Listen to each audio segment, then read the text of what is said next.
मैंने कोई शिक्षा प्राप्त की, न किसी विशेष कार्य में मेरी कोई दक्षता है।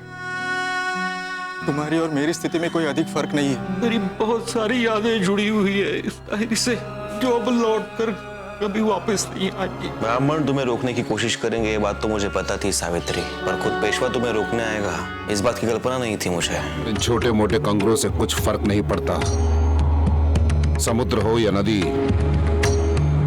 साम दाम दंड भेद, हमें जो करना है वो करेंगे, परंतु उस स्त्री को आज रोकेंगे। स्त्री पैदा नहीं होती,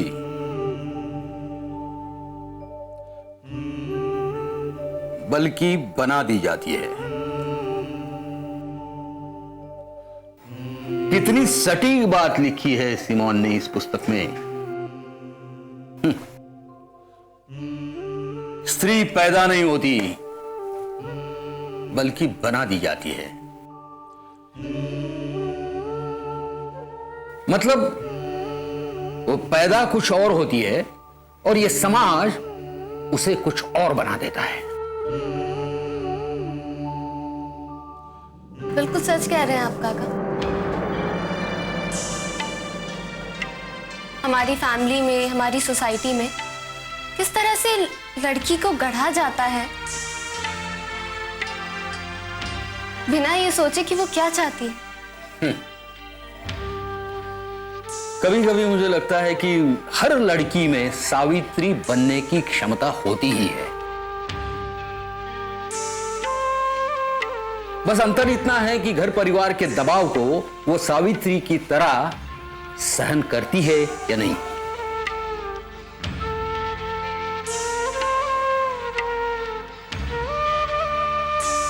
शायद इसीलिए सावित्री बाई इन सबसे अलग है। वो किसी के थ्रू कही गई बात को जैसे कि तैसा मान लेने वालों में से नहीं है।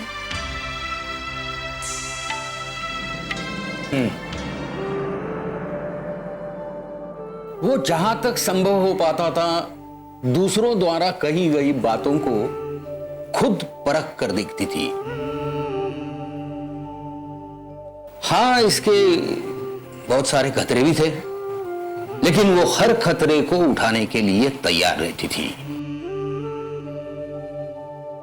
और इसी कारण वो आने वाले समय में स्त्री के इर्द गिर्द रची हुई बहुत सारी रूढ़ियों को इतनी बड़ी चुनौती दे पाई।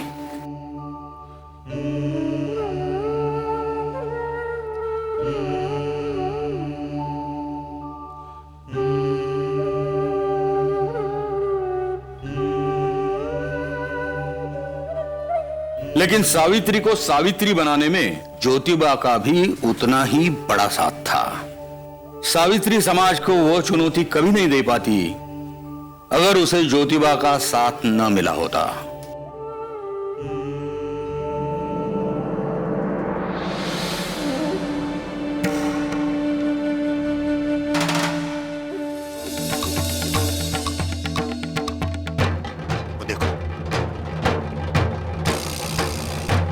वो आ रही है,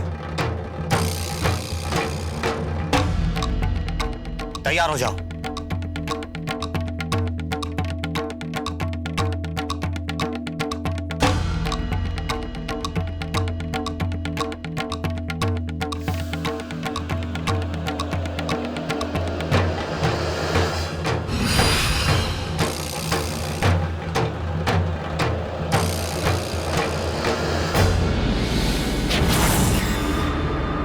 ये पेशवा जी की बात ना मानने के लिए।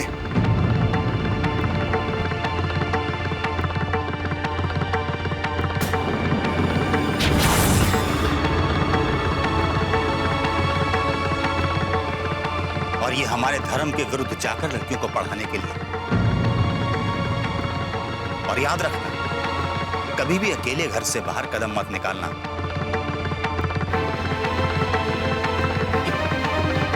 और अब जाओ, जाकर ये गंदे वस्त्र घर में बदल लो। याद रखना, क्योंकि तुम जब भी घर से बाहर निकलोगी एक रास्ते का कीचड़ तुम्हारी प्रतीक्षा कर रहा होगा। चलो।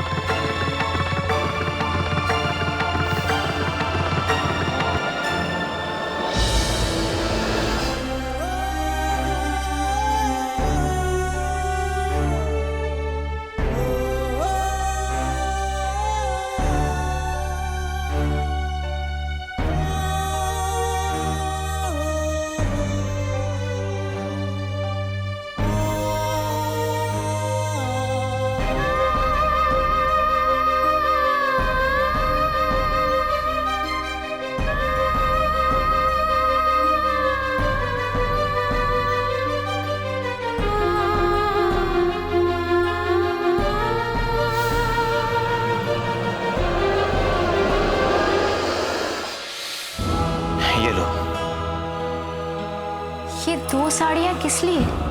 विद्यालय जाने के लिए। पर सेठ जी, विद्यालय तो मैं एक ही साड़ी पहनकर जाऊंगी ना। तुम्हें अतिरिक्त साड़ी साथ में ले जानी होगी। अतिरिक्त साड़ी? मगर क्यों? क्योंकि सावित्री, ये समाज कुरीतियों से भरा पड़ा है और तुम कुरीतियों से सनी साड़ी पहनकर बच्चों को कैसे पढ़ा पाओगे?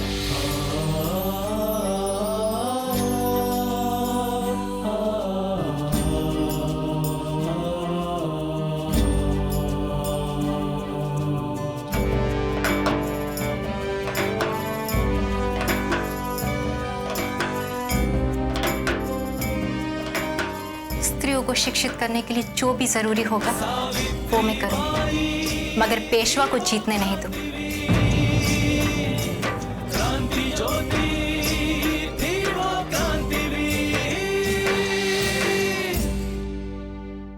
ये वही लोग थे जिनका हमेशा से दावा रहता था कि ये जो भी काम करते हैं सिर्फ और सिर्फ समाज के भलाई के लिए करते हैं।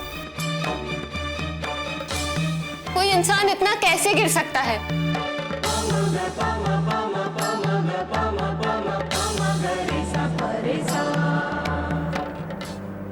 इनकी इन्हीं जातियों को देखकर मराठी कवि नामदेव ढसाल अपनी कविता उनकी सनातन करुणा में लिखते हैं,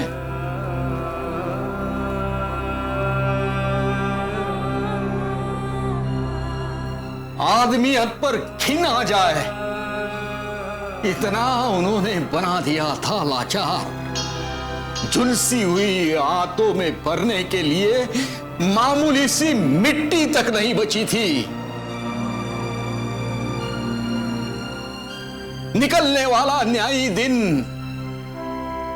जैसे खुस लेने जैसा उन्हीं का बन गया था रक्षक।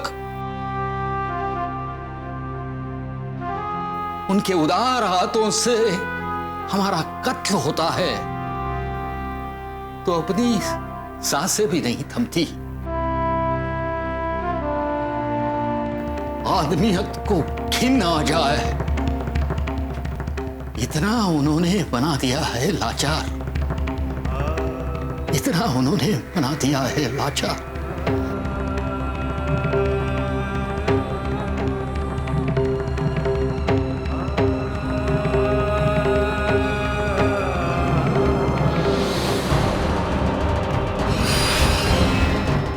ये पेशवा जी की बात ना मानने के लिए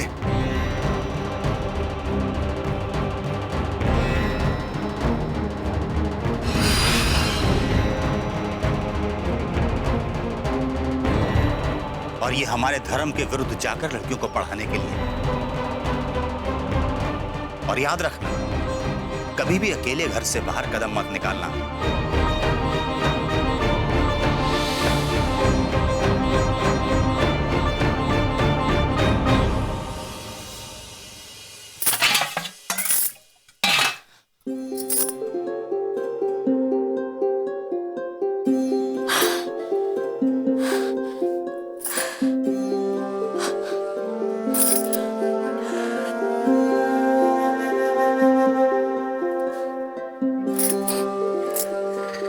सावित्री,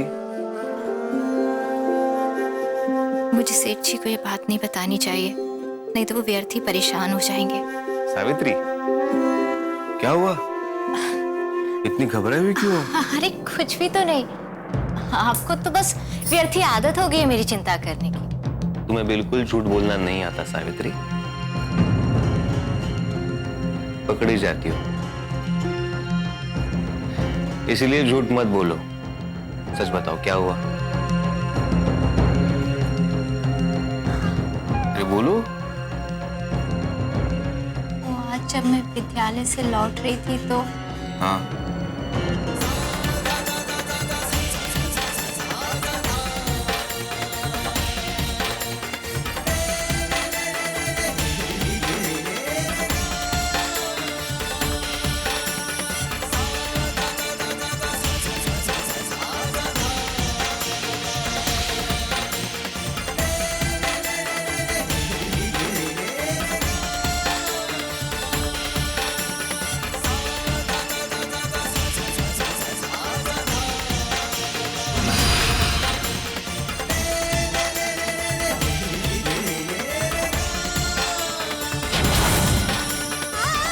ये पेशवा जी की बात ना मानने के लिए।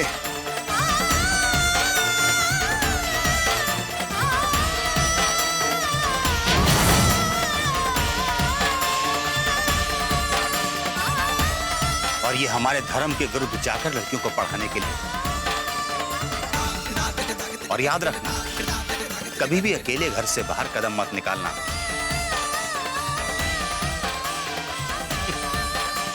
और अब जाओ, जाकर ये गंदे वस्त्र घर में बदल लो। याद रखना, क्योंकि तुम जब भी घर से बाहर निकलोगी, एक रास्ते का कीचड़ तुम्हारी प्रतीक्षा कर रहा होगा।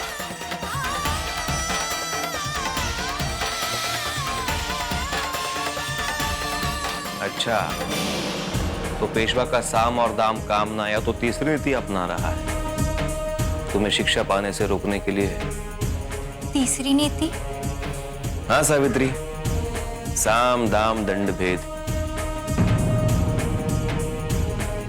ये 4 नीतियां बनाई है उसने ब्राह्मणों द्वारा लोगों को रोकने के लिए। साम और दाम काम कर न पाए तो अब गुंडों से तुम्हें भय दिखा रहा है। मगर तुम डरो मत, अगर तुम्हारे मन में उन गुंडों को लेके कोई भी भय है तो मैं तुम्हारे साथ चलूंगा और तुम्हारी शिक्षा अधूरी नहीं छूटने दूंगा। मुझे बिल्कुल भी भय नहीं है। वो गुंडे बेशक ही शरीर से बहुत बलिष्ठ दिखते हैं, पर बुद्धि से बहुत ही कमजोर है। और मैं तो ये जानती हूँ कि कठपुतली मनुष्य ज्यादा शक्तिशाली कभी हो ही नहीं सकती। तो आप बिल्कुल भी चिंता मत कीजिए, मैं अपनी शिक्षा अधूरी बिल्कुल नहीं छोड़ूंगी, क्योंकि ये लड़ाई सिर्फ आपकी या मेरी नहीं, बल्कि हर स्त्री का जीवन बदलने की है।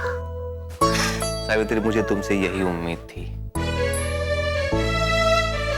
मुझे पूरा यकीन हो चुका है, इस लड़ाई में तुम्हारी हार बिल्कुल नहीं होगी, हम जीतेंगे।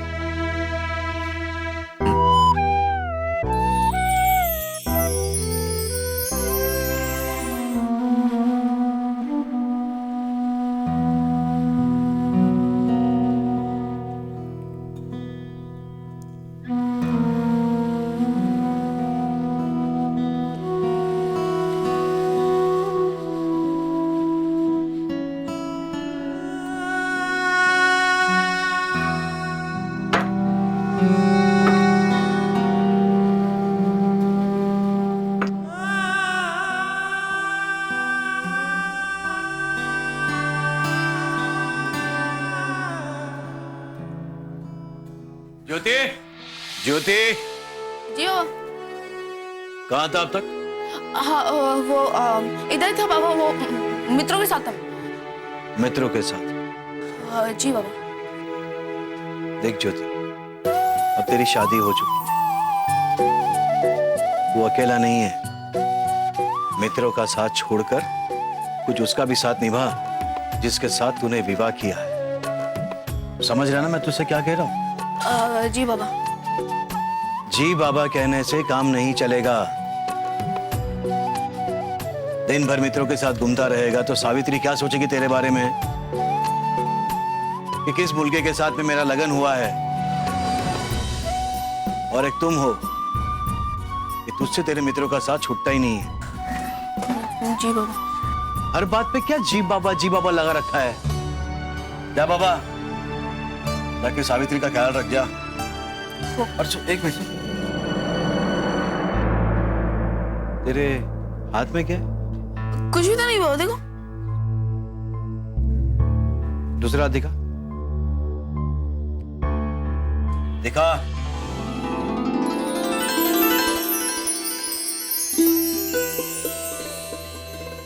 ये क्या है? गजरा? हाँ, वो पूजा के लिए बाबा, पूजा। लेकिन तू तो पूजा नहीं करता ना? वो सावित्री करती है ना बाबा। अच्छा, जा।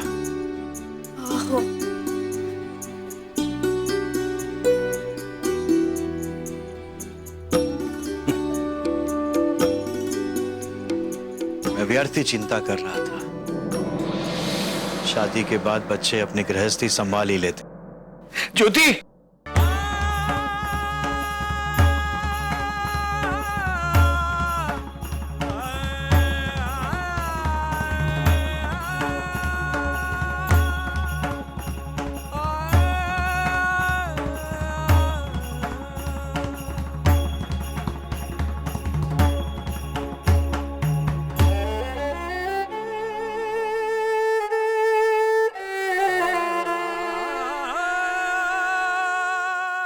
बेटा सावित्री सुन।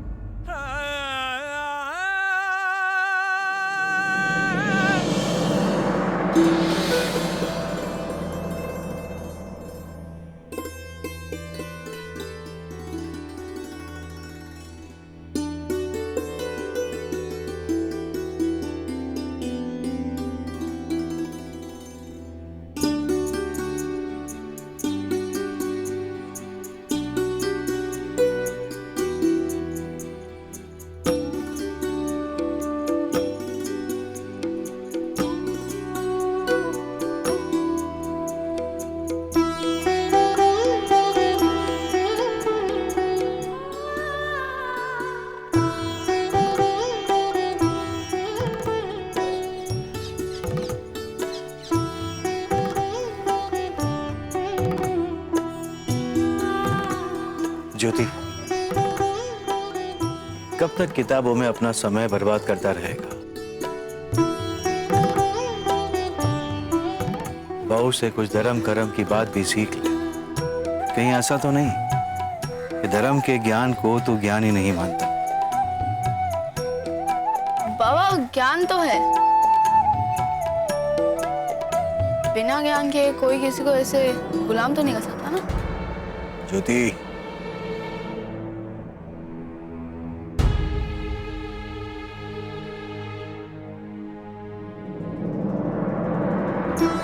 बस बस बस बस बस। अरे नहीं नहीं नहीं, सौभाग्यवती भवा। ज्योति, एक बात का ध्यान रखना कि स्त्री के धर्म से पुरुष का यश बढ़ता है।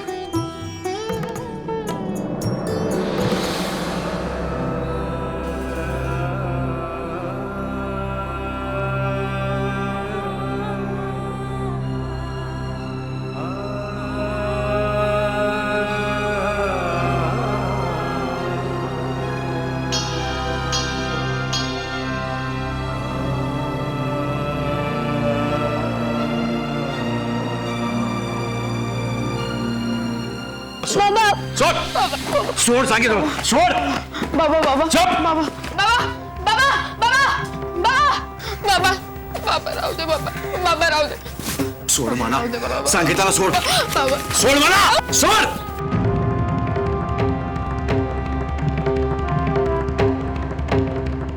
बाबा बाबा बाबा बाबा बाबा बाबा।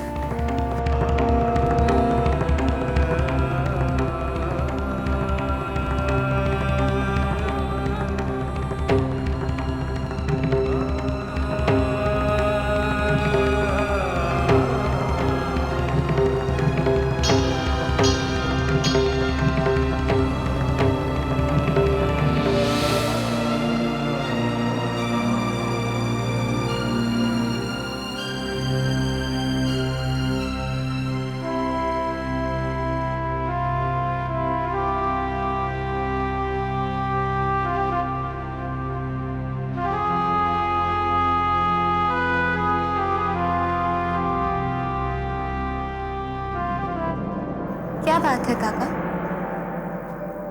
किसे ढूंढ रहे हैं?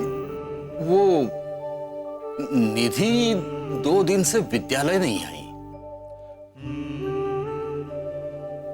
वो ऐसा कभी करती नहीं है। कहीं घर वालों के जाल में तो नहीं फंस गई? नहीं नहीं, वो आएगी। कोई बात नहीं काका, अगर निधि नहीं आई है तो हम चलकर उसके घर पर पता कर लेते हैं। नहीं, सच्चा प्राध्यापक वही होता है जो अपने छात्रों में विश्वास रखे, उनकी प्रतीक्षा करे। काका, आप वर्ल्ड के बेस्ट टीचर हैं। हाँ, वो तो मैं हूं, लेकिन मैं अकेला नहीं हूं। और भी बहुत ऐसे सच्चे प्राध्यापक हैं। सावित्री बाई ने अपनी उम्मीद नहीं छोड़ी थी उसके विद्यालय में कोई पढ़ने के लिए आए ना आए, वो इसी तरह उनकी प्रतीक्षा किया करती थी। आज मैं तुम्हारे लिए काफी चिंतित हूं कि तुम्हें इस उम्र में भी अपनी गृहस्थी का बोझ उठाना पड़ता है, और इसीलिए मैंने तुम्हारी और ज्योति की कुंडली देखी और पाया, क्या पाया? यही कि ज्योति तुम्हारा पिछले जन्म का शत्रु है। अबे सब चाहते हैं कि ज्योतिबा भगत सिंह, सुभाष चंद्र जैसे नायक पैदा हो, लेकिन अपने घर में नहीं बल्कि पड़ोसी के घर में।